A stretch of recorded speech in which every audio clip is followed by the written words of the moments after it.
Hello and welcome to Arabiya English. 4 weeks after Saudi Arabia announced an anti-corruption probe, the country has been in the limelight, in the headlines all over the world. We've read a lot of commentary on the subject from analysts in the region and beyond. But to give a very unique perspective on the subject, we have with us today Mr. Sam Blatteis, who is the former global head of public policy and government relations for GCC countries, and now the CEO of MENA Catalysts, a regional public policy advisory research firm. Sam has been traveling to Saudi Arabia for about 20 years, so he understands the country inside out. And he's recently written a very interesting piece for us in Arabiya English on the subject. Let us get him to elaborate on some of the points he has raised in this article. Sam, thanks a lot for your time and welcome to Arabiya English. In the article that you wrote for us, you have raised 2-3 very important points, and one of them is describing Saudi Arabia as a country in chaos. Now, you fundamentally agree with that proposition. No, I don't. Okay. I don't. I said the opposite. Okay. That it's a portrayal we have seen too often in international capitals of Saudi Arabia being almost a kingdom in chaos. And it's almost evolved into a modus operandi or an operating system for how we misunderstand events in the kingdom. I think it's a myth worth dismantling for 3 reasons. One is I was just there, and for 99.99% of people, life continues as normal, business as usual, with the exception of the 0.0001% of people arrested. 2 is that we have underestimated the political booming base of the Crown Prince, while overestimating the political nature of the arrests, which has led to kind of missing one of the fundamental points about Saudi Arabia today, that for all the headlines about arrests, it belies another possibility that the Crown Prince is clearing the path for moving the aircraft carrier that is the Saudi economy into the 21st century. And the third point is that we have seen the World Bank, the United States, many international governments have for years tried to tell the Saudis to reduce dependence on oil, take measures against corruption. Now that the Crown Prince does that in one swoop, and many analysts may be well-intended, but they are leaping to a conclusion that this must automatically be political in nature, which doesn't stand up to the facts. Yeah, we'll come to the politics and economy part of it, but describing Saudi Arabia as a society, you also describe it as a country which has been one of the most successful anti-revolutionaries. Now, that's a very interesting use of term. Counter-revolutionary. Counter-revolutionaries, yeah. So, why would you describe a country like that?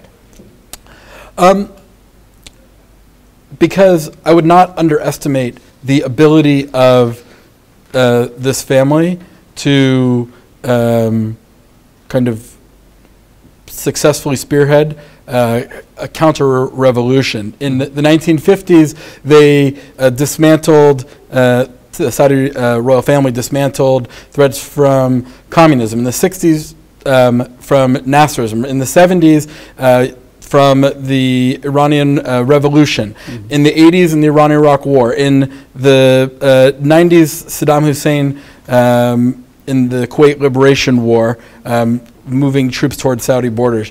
In the 2000s, Al-Qaeda was dismantled in Saudi Arabia. In the 2010s, we saw, actually just in the last 5 months, the Crown Prince and his father removed the incumbent Crown Prince and received or obtained allegiance in fairly short order. In contrast to the headlines that I read in America and the UK at the time, publicly fretting about Saudi national security, I actually talked to hundreds of Saudi youth of all political stripes at the time, from progressive to conservative, and they unanimously said something very different than the headlines. They said, gosh, finally we have a leader in Mohammed bin Salman who looks like us, sounds like us. Consolidation of power brings clarity of who's in charge, and he's one of us. If there is a business case for a reform of the kind that is going on in Saudi Arabia, and there is a political case for it, do you think it's a mix of two or one above the other? So, look, Saudi Arabia, it's fascinating. Yes, there's a powerful economic argument, financial argument, business argument for the Crown Prince recently clearing the path, moving mountains of economic reforms, bringing the bureaucracy by both ears, kicking and screaming into the 21st century. A number of Saudi youth that I've talked to, and this is not any longer a kind of nice to have small segment of society. Youth have evolved into 70% of the country. Right. They're the majority. Right. And many of them that I've went and listened to in the last few weeks have said that they feel there's some merit in exerting proper fiscal and legal control, and particularly at a time when there's at least 100 billion, maybe much more, in accumulated wealth that was produced through questionable business practices, while a number of Saudi millennials are kind of struggling to find jobs. Yeah. So with unemployment of youth a bit high, GDP growth a bit low, yeah, there's a pretty important argument in the 2030 plan to pursue an anti-corruption purge. Why? Because it's based on the rule of law, the 2030 plan, which brings me to the final point, which is that cleaning up questionable contracts, phony businesses, monopolies, can ease the pain of a transition in Saudi's journey toward its Vision 2030. And for too long, I think folks have, without evidence to support it, have left to the conclusion that that kind of conflating the recent arrests in Saudi Arabia with a Chinese or Russian style power grab, which just does not stand up to the facts, because I have seen zero evidence, leaked or otherwise, of any of the people arrested making a move against the Crown Prince. Any evidence that any of them were in line for the throne, except one person over 3 years ago, Prince Mittab, for a fleeting moment. And I think yes, the economic arguments are quite compelling. Because at the end of the day, he wants the Crown Prince. We understand is embarking kind of almost like on a Mark Zuckerberg move fast and break things business style. He's almost like some Saudi youth glowingly said that they kind of see one reason they kind of like the Crown Prince is because they feel that he runs or economically manages Saudi Arabia almost like a tech startup, leveraging data and developing minimum viable products, not afraid of failure, constantly reiterating. And yeah, some of his ideas are really far into the future.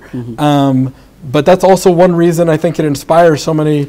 Various descriptions of this reform, one of which is that this is a top-down reform. Does that contradict what you have said? The leadership is 20 years into the future of some of their neighbors to their east in Iran or to their west in some North African countries. I think that two of the centers of gravity in the country of the royal leadership and the youth are coming together. Right. Last question, Sam. 2030, Vision 2030 is ambitious, and it's ambitious for businesses, it's ambitious for the country, for the cultural reorientation of Saudi Arabia. With the emphasis on this program, do you think the businesses are aligning themselves? What does it mean for the economic climate in Saudi Arabia and the Gulf? Well, Saudi Arabia got it for all the talk of investors being spooked by the recent anti-corruption purge.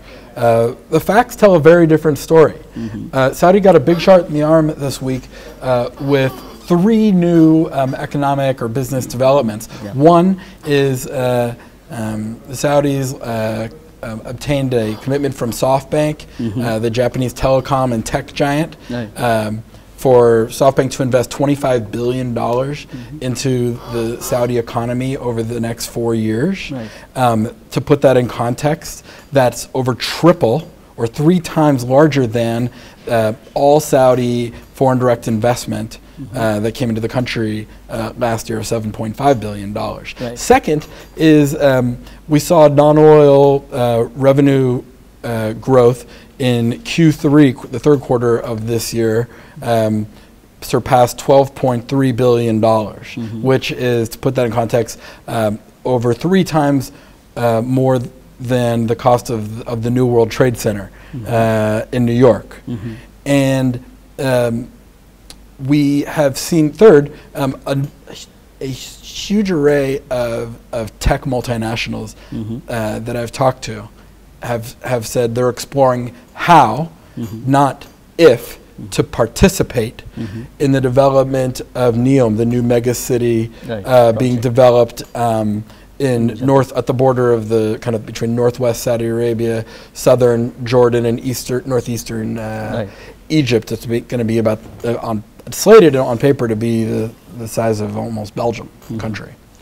So, final word from you. You'll describe this as the beginning of a new non-oil Saudi economy, the foundations of a new non-oil Saudi economy. The knowledge economy and the tech sector are 2 of the few booming non-oil industries.